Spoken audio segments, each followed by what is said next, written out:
Bazalwane,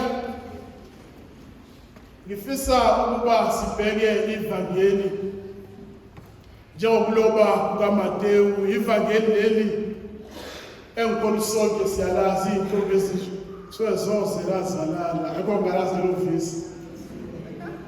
Ngaphambi kokuba sibheke ivangeli likaMateyu, fisa ukuba siqale sidlule esifundweni sesibili umpostoli uPawuli abhalela ibandla laseThesalonika. Apostoli Pawuli uma ngabe eshumayela efafaza ivangeli, imfundiso eyayisekhanda lakhe okanye ayekholelwa yikho ukuthi uJesu wayezobuya masinyane besaphila ngokwenyama. Apostoli Pawuli uma ngabe elifafaza ivangeli efika kulamabandla awatholayo okanye awasungulayo, munye umsebenzi okanye munye umyalezo mayelana nokuphela umhlaba ukuthi uJesu uzobuya masinyana ezolanda mina nawe ebese siyabana ezulwini.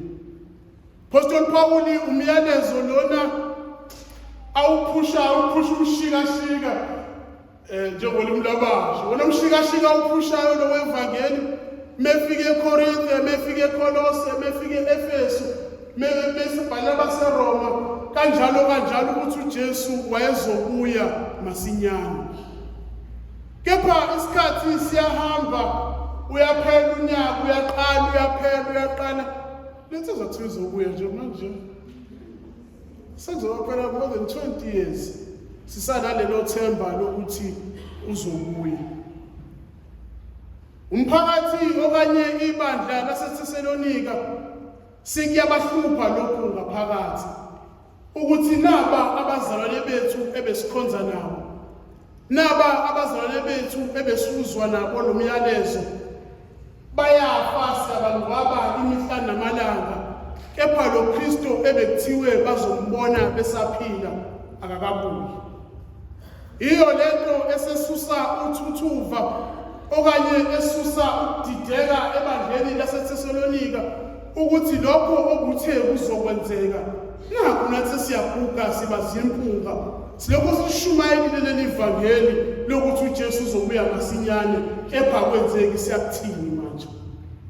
Bandla laseThesalonika linokudideka, linokukhathazeka ukuthi laba ke ebesinabo, laba ebesikhonza nabo, laba ebesidumisa nabo asebelele, asebefile, asebeshiyile, methi uyabuya kithina ke uzokwenzakalani ngabo.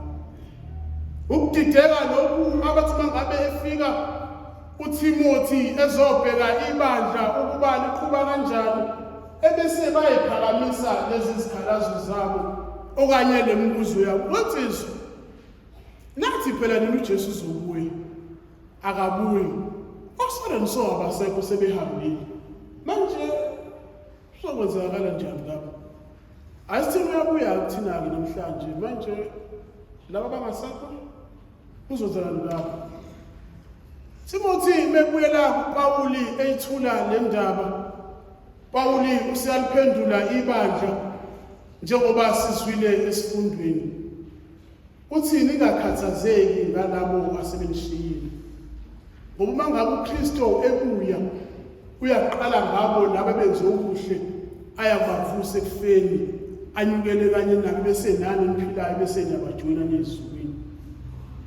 Uthini lokhu kithina? Ikuphi esingafunda okanye esingazibandakanya nako kulo myalezo okanye ukukhathazeka kwebandla laseThesalonika? Ibandla leli abanokudideka, abanokukhathazeka ngabantu babo asebeshonile, ukuthi yebo abasekho kanye nathi, kepha ikuphi okuzokwenzeka ngabo. Yebo thina sisaphila hleze sibe nenhlanhla, aqhamuka uKristo sisakhona, kepha kona ikuphi okuzokwenzeka kanye nabo. Ibandla leli elingabakhohliwe abazalwane babo abakade bephila nabo.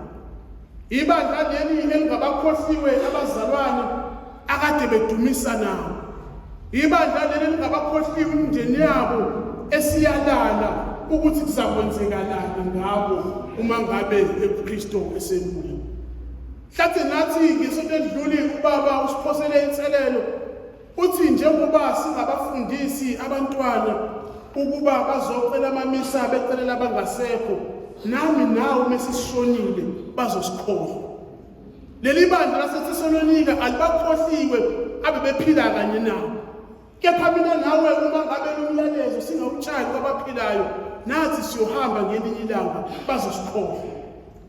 Uma ngabe ibandla lithi lenyanga sikhumbula abangasekho, siyabheka lasihlanganisa nabaseThesalonika, sithi labazalwane bebekanye nathi, kufanelekile ukuthi bambone uKristu, ingakho sibakhulekele.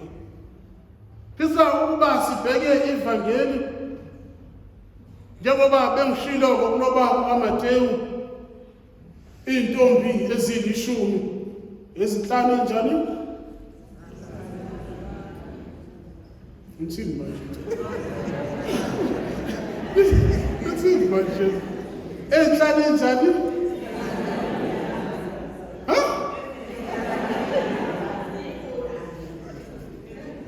Ngididayo manje. Akusifuna bavakela ngafanele. Ezinhlanu ezinjani?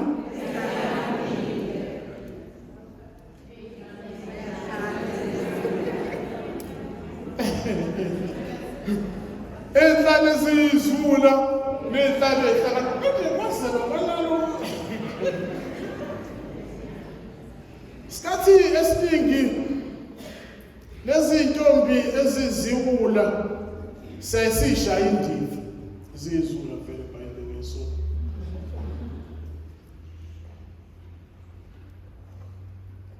kodwa kukhona esiyacaphuna ebuleni babo.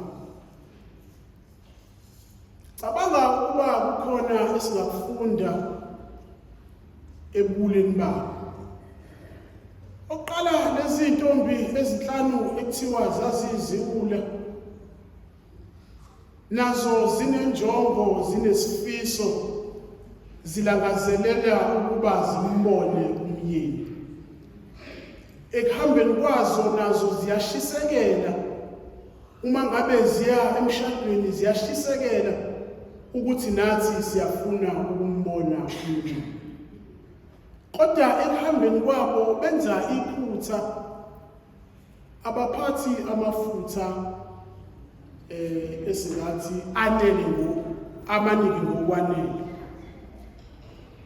Kepha kunento engiyithandayo uma ngabe seberealizile okanye sebebona ukuthi amafutha ethu ebesiwaphethe awanele, ukuthi emaphutheni abo abawenzile abahlali bathi dere ebese baqala bayakhumbula ukuthi yebo silenzile iphutha, bekufanele siphathe amafutha anele, kepha lokho asikwenzanga. Yebo ngilenzile iphutha empilweni, kunezinto bekumele ngizenze ngangazenza, ikuphi osukwenzayo? Ngoba abanye bethu bayawenza amaphutha ebese bayahlala bathi dere yebo ngilenzile iphutha, kepha ikuphi okunye okwenzayo empilweni yabo. Banye bathi bangawenza amaphutha ebese befuna abantu abazobakhomba ngemino, babakhombe ngenjumbalo ukuthi ngiwenzile amaphutha ngingasibanibane nosibanibane. Banye bathi ngiwenzile amaphutha ngenxa ukuthi abazali bami bangikhulisanga kahle. Banye bathi ngiwenzile amaphutha ukuthi abazali bami bangisanga ezikoleni eziright. Banye ngiwenzile amaphutha ngenxa yasibanibane ngashada nayo. Banye ngiwenzile amaphutha ngenxa bangane mawusulenzile iphutha ikuphi okwenzayo empilweni yakho ngephutha olenzile. Banye bayawenza amaphutha mhlawumbe ngathola umntwana ngisevasithi ngaye ikuphi okwenzile emva kwalokho, noma uphila impilo yakho yonke ulokhu uthi ngenze iphutha uma mistakes owenzile ikuphi okwenzayo empilweni yakho, ukuthi iphutha olenzile ikuphi elifundisa ngakho empilweni yakho. Abanye mhlawumbe ekugugeni kwabo, ekukhuleni kwabo kunamaphutha abawenza ebusheni, nanamhlanje abakaze bafunde emaphutheni abawenza ukuthi yebo wawenza amaphutha, ikuphi okufundayo lapho kuthaka. Okwesibili, kulezi zintombi eziyizula okungihlaba umxhwele, thiwa zathi uma ngabe sezivuka ziyabona izibani zazo ziyacima. Ziya kulezi ezinye ekuthiwa zihlakaniphile, ziyonana amafutha, zithi izibani zethu seziyacima.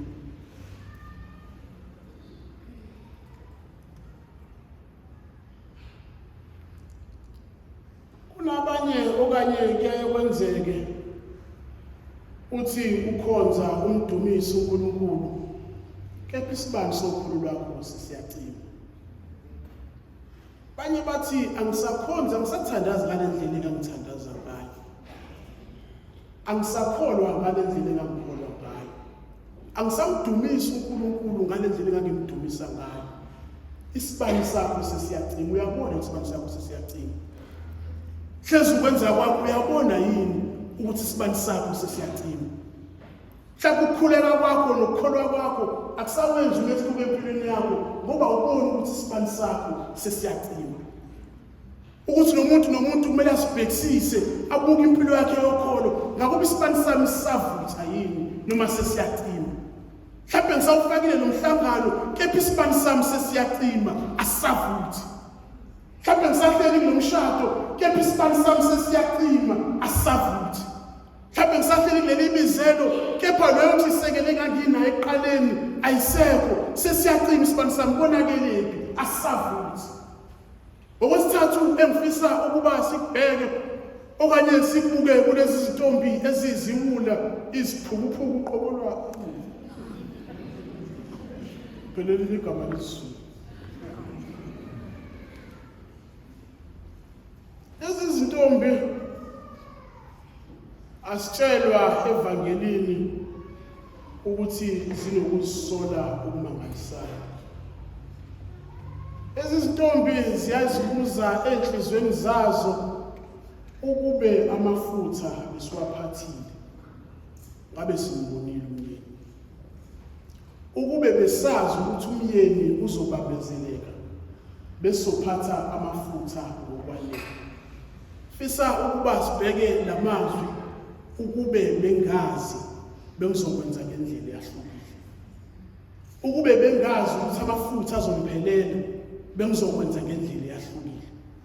Mhlawumbe nathi umkhuleko esikanye nawo, abanye abaphila ngokuyisola imihla namalanga, bathi ukube bengazi bangizokwenza ngendlela yahlukile. Ukube ngangazi ngabe kunabantu engingabasondezanga empilweni yami.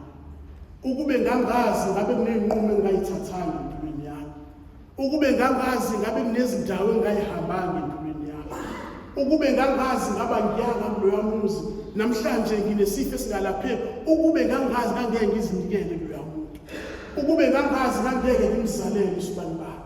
Ukube ngangazi ngangeke ngiyithathe leya nyoka kuloya muzi ngizoyenza unkosikazi wami ngoba ezofika isibani esindini wami.